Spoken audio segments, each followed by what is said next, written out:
Bonjour à tous et merci de votre présence sur la chaîne YouTube des éditions Arca.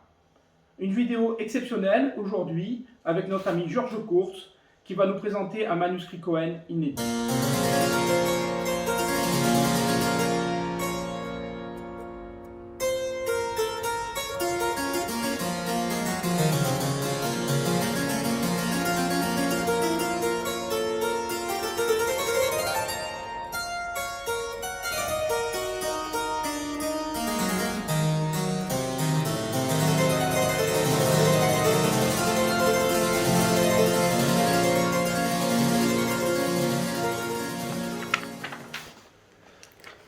Puisqu'en fait, il y a des lettres qui ne figurent pas. À la fin, il y a un appendice avec les tables de caractères. Bon, certains tableaux ne figurent pas dans le manuscrit de Grenoble. Ça ne figure pas non plus dans le manuscrit de Grenoble. Et ça, les petits signes qui se trouvent ici, là, qui ont été barrés, c'est l'écriture de De Grainville, donc ici prouve que ce manuscrit appartenait à De Grainville. Et je pense qu'il s'agit d'un original sur lequel les autres manuscrits ont été copiés. Mais bon, ça, c'est une affirmation qui méritera d'être vérifiée. Il est assez curieux qu'il n'y ait pas beaucoup d'exemplaires de ce livre, parce qu'en fait, il est indispensable pour faire des opérations.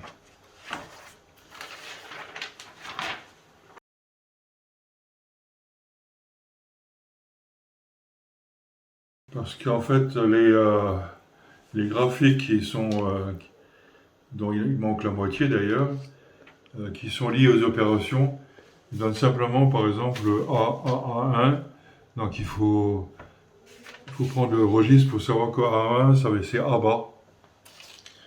Donc si c'est une autre lettre, comme un V, donc on aura un V avec un numéro, et comme ici c'est Vracaz. Alors ces noms ont été déterminés d'une manière, je dirais presque aléatoire, parce que certains noms sont connus, des noms de prophètes, et puis d'autres, notamment en blanc, c'est étonné qu'il y avait la reine de Saba dans les noms, ou David. En fait, souvent, c'est des noms non pas hébreux, mais des noms qui sont tirés de la Bible. Et d'autres n'ont aucune signification. Elim, par exemple, c'est, on ne sait pas, ou Etim, enfin, des noms qui figurent là-dedans, j'ai beau chercher dans certaines langues, ils n'existent pas. Donc comment ils ont été déterminés, j'en sais rien. Par contre, ce qui est sûr, c'est qu'ils ont été groupés. Ils ont été groupés par 8 ou par 12 ou par 10. Donc c'est des groupes de lettres. Là, c'est pareil. Les lettres changent et on ne sait pas pourquoi. Je pense qu'il y a peut-être une histoire d'alphabet. Et notamment, il y a à chaque fois donc un numéro d'ordre, la lettre, un nom, et à côté la transposition des lettres en nombres. Par exemple, 32 est réduit théoriquement à 5. 3 plus 2 égale 5. Alors quand on prend les alphabets, ben, par exemple pour ABA, ABA, ça devrait faire 1 plus 2 plus 1, donc 4, ça marche. Et par contre, on a ABA avec 2B, qui devrait faire 6, et on a un autre numéro. Donc ça veut dire qu'est-ce qui a fait que la même lettre donne un nombre différent? Je ne sais pas. J'ai pas trouvé le code. Dans le manuscrit de Paulin, ici, il n'existe pas, il y a une roue. Et la roue avec trois roues. Et ces 3 roues représentent de l'alphabet. Donc autrefois, on faisait glisser, par exemple, pour obtenir le code, on faisait un tour dans un sens, on avait un A qui venait en relation avec le V, puis l'autre qui venait avec un Z. On le tournait un peu, on avait A, C, B, au lieu de B, on avait C, etc. Donc ça donnait des codes. Il fallait savoir combien de tours il fallait tourner.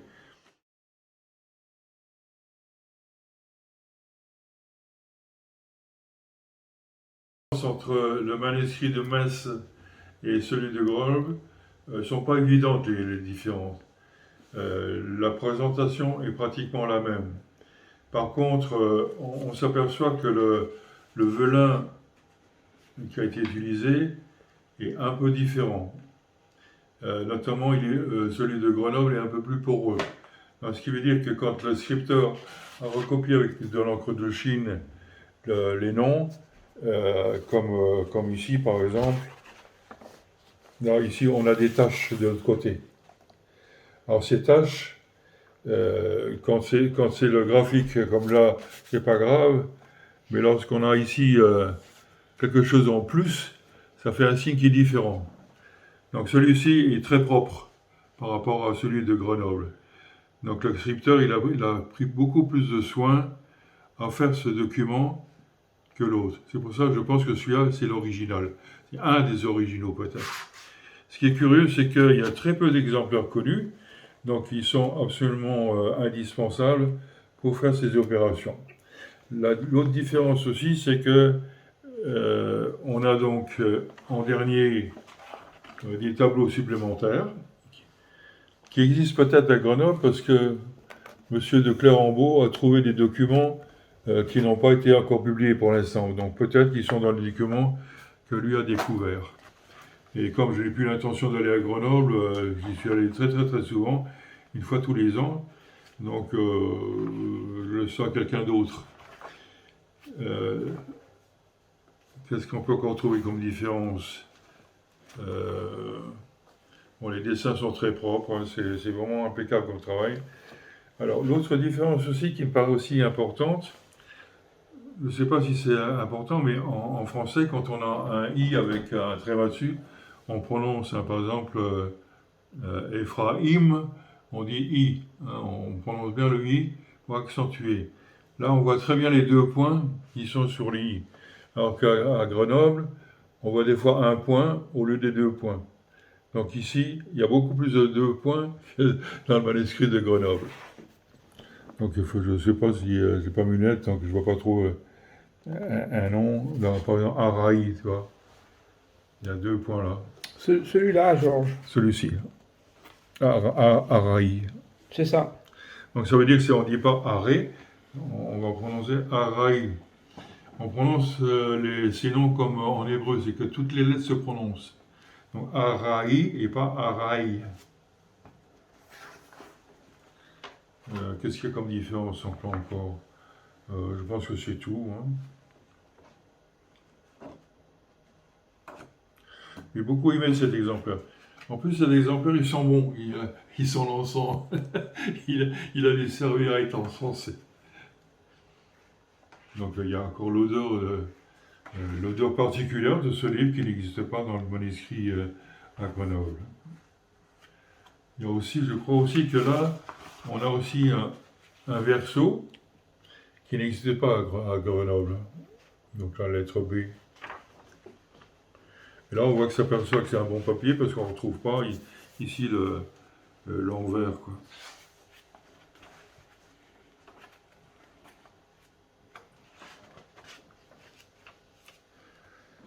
Il y a des traces de bouillir uniquement sur la première page ou quelques pages, mais très, très peu.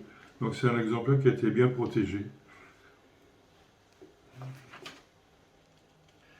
L'origine, en principe, ça devrait être, d'après le vendeur, devrait être un château du côté de Bordeaux. Mais bon, sous toute réserve.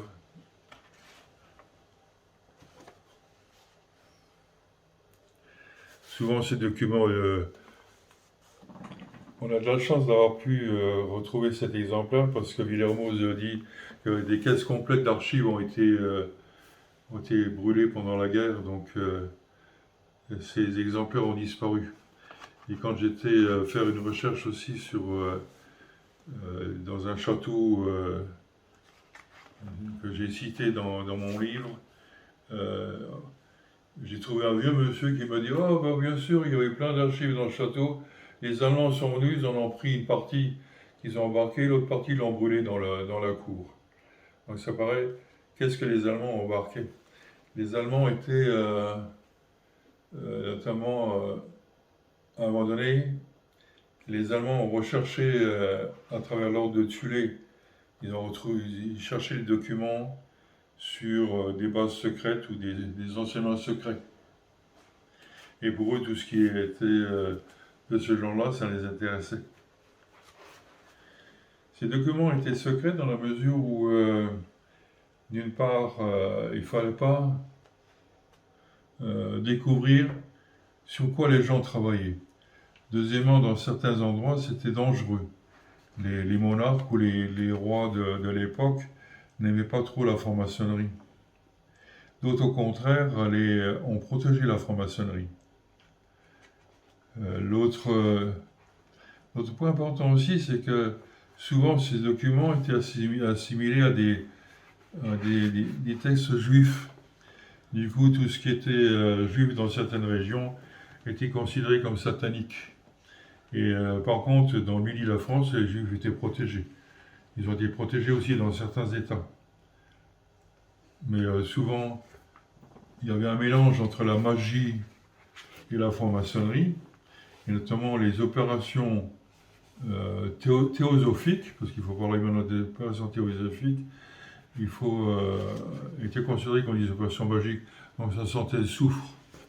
Donc ça veut dire que dans certains endroits c'était interdit, et puis notamment dans certains endroits c'était au contraire, c'était protégé par les souverains qui voulaient découvrir le secret de l'or ou le secret qui était caché derrière ces signes-là.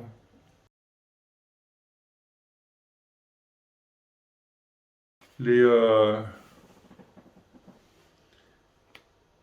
document qui se trouve dans le circulo, qui est un graphique, on s'aperçoit que certains signes qui sont ici sont dans le graphique. Il y en a plus de 40. Donc ces signes ont servi à quelqu'un pour faire le graphique du Deo Circulo. Et en fait, l'idée aussi, c'est que lorsqu'on fait des opérations, moi j'en ai fait, on commence à 10h, 22h le soir, et on termine à 4h du matin. Donc ça veut dire qu'à 4h du matin, on commence à être très très fatigué. Deuxièmement, d'après Martinez de Pascoli, on utilise de l'encens. Donc ces encens sont des fois à base d'opium. Donc ça veut dire qu'à 4h du matin, lorsque vous êtes très fatigué et que vous avez pris une bonne dose d'opium, vous êtes prêt à recevoir toutes sortes d'impressions. Concernant les glyphes ou ce qu'on reçoit, c'est tout d'un coup quelque chose qui arrive à toute allure et c'est lumineux. C'est comme un éclair, donc on voit quelque chose. Donc il faut avoir une tablette d'ardoise avec une craie et on a tout de suite ce qu'on a reçu. Et après, une fois qu'on a terminé les opérations, donc à 4h du matin ou le lendemain, on regarde ce qu'on a reçu et ces signes-là, c'est par exemple si j'ai reçu celui-ci, une espèce de triangle avec deux droites, je vais chercher dans ce livre-là qu'est-ce que ça signifie, quel est l'esprit qui m'a envoyé ce signe-là. Il ne faut pas oublier non plus que la culture de ces gens-là est basée sur les manuscrits d'Agrippa. Donc ça veut dire qu'ils ont une culture de la magie d'Agrippa du Moyen-Âge. Donc on croit au diable, on croit aux esprits. De nos jours, on passera pour des fous si on commence à dire « Moi je vois des esprits, je vois des trucs comme ça qui passent ». Alors on vous enferme tout de suite. Peut-être pas tout de suite, parce qu'en fait, souvent, encore une fois, c'est des gens qui me paraissaient très relativement intelligents, c'est des lieutenants, c'est des officiers de l'armée, Champollion a terminé comme maréchal de France. Ils ont une culture, mais ils ont une culture de l'époque. Et souvent, ils ont, dans la culture qu'ils ont eue à l'université militaire, ou dans les grands classiques basés sur le latin, basés sur des choses importantes, la géométrie notamment. J'ai travaillé cette nuit sur un texte sur la géométrie. C'est la recherche de la quadrature du cercle. Donc, ça veut dire qu'en fait, on force l'esprit à chercher quelque chose qui apparemment n'existe pas. Et à partir du moment qu'on cherche quelque chose qui n'existe pas, les rabbins disent si ça n'existe pas, ça peut exister. En fait, ça repose sur des croyances. Et à partir du moment que la croyance est bonne, qu'elle est entretenue par votre foi ou votre espérance, ça va marcher. Les opérations, j'ai travaillé pendant 3-4 ans à Paris, et c'est vrai que les gens que j'ai rencontrés ont dit qu'eux, ils ont été très loin dans la pratique, et ils ont été obligés d'arrêter parce qu'en fait, ils arrivaient à obtenir des pouvoirs, notamment des pouvoirs de lévitation, ou des objets qui se déplaçaient, ou des apparitions. Et quand on regarde les textes de Pappus, lui, il s'est spécialisé dans les photos, dans des photos. On a des photos d'apparitions. Alors, est-ce que c'est les gens qui font apparaître des choses, ou bien est-ce qu'elles existent vraiment? J'ai pas de théorie sur ça. Mais encore une fois, ce livre est, comme disait des catalogues, d'une rareté insigne. Ça veut dire qu'il n'y en a pas, on connaît que 2, quoi. On va dire deux authentiques. Voilà. Et c'est étonnant parce que quand j'ai fait des recherches du côté de Grenoble, à Chambéry, il y a eu plus de 50 personnes qui pratiquaient ce genre qui pratiquaient ça. Donc ça veut dire que les 50 personnes avaient des documents. Le problème, c'est que le papier à l'époque coûtait très cher. Donc, où on copiait les documents, ou alors on se les donnait pour les apprendre par cœur. Mais ça, c'est impossible d'apprendre par cœur.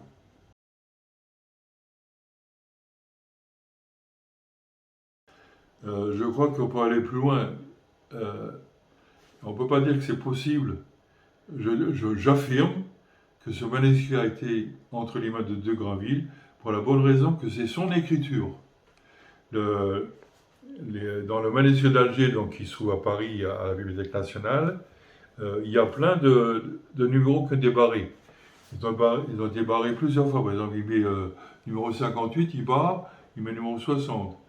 Donc, si on regarde une des pages de ce manuscrit d'Alger, on s'aperçoit qu'il a recopié les documents de base dans un autre document. Donc moi je dis, il a copié un brouillon dans un texte soit pour lui, soit pour quelqu'un d'autre. Et en fait, il les a numérotés. Et j'avais été surpris de trouver qu'il y avait de nombreux documents qui manquaient. Donc ça veut dire qu'on va toujours retrouver des documents qui manquent. Et là, effectivement, ces numéros-là n'existent pas dans le manuscrit d'Alger. En plus, il a marqué, excuse-moi, article douteux. Je pense qu'il a marqué article douteux parce qu'en fait, ils sont différents les uns des autres et c'est de la grippa. Alors pourquoi c'est douteux? Bon, c'est son sentiment. En plus, ils sont réels. C'est vraiment de la grippa, c'est du copier-coller, disons, à l'époque.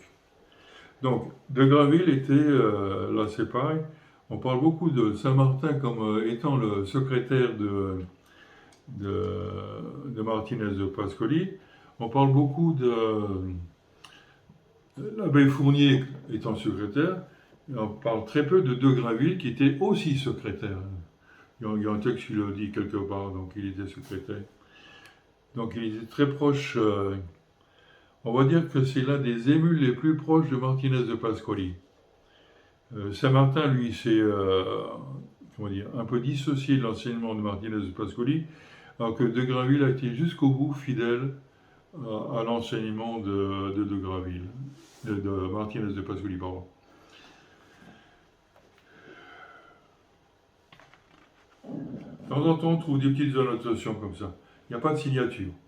Dans les 2 documents, il n'y a aucune signature. Mais ça, c'est la marque de Granville. C'est pareil, j'ai cherché à faire des comparaisons d'écriture pour savoir qui avait pu écrire ça. Je n'ai pas trouvé. Les documents de Fournier, pareil, il y a un texte qui déclare que l'abbé Fournier est parti à Londres avec tous ces documents, ils ont disparu. Donc quand ils disparaissent, ça veut dire qu'ils sont quelque part, à moins qu'ils aient été détruits. Mais quand j'étais, donc, encore une fois, du côté de Chambéry, j'étais surpris que plus de 50, en plus les textes disent, Guillermo Mozeki, je vous envoie les textes, on ne les trouve pas. Aucune loge à conserver. Pareil, les opérations, il était indiqué que à chacune des opérations que vous faites, donc il y a les opérations d'équinoxe qui sont 2 fois dans l'année, il y a les opérations tous les jours, quelquefois, c'est indiqué qu'il faut faire un rapport. Il n'y a aucun texte qui dit aujourd'hui, moi un tel, ou avec une écriture, il dit j'ai fait ça, j'ai fait ça, j'ai fait ça. Alors qu'il est préconisé en magie d'avoir un petit cahier dans lequel on note ce qu'on a fait.